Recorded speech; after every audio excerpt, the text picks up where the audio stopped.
10 years na kami ng boyfriend ko. Best friend ko siya. Green flag talaga.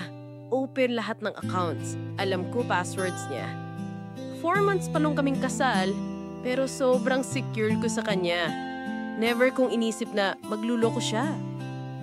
Pero isang gabi, gusto ko lang sana mag-check ng old photos sa phone niya. Tapos biglang lumabas yung isa niyang IG account na hindi ko alam. Akala ko stock account lang. Turns out, dump account pala. Doon ko nakita lahat.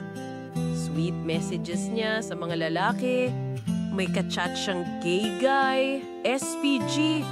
Tapos may plano pa silang mag-meet pag wala ako. Sobrang nanginig ako nung binuksan ko pa yung telegram niya. Andun lahat. Kunonfront ko siya. Iyak lang siya. Umamin. Sabi nga, na-curious lang daw. Bye daw siya. Pero wala daw natuloy.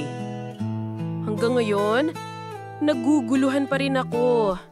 Ayokong mapahiya, 4 months pa lang kaming married. Pero grabe, ang sakit mabasa lahat ng tinatago niya sa akin.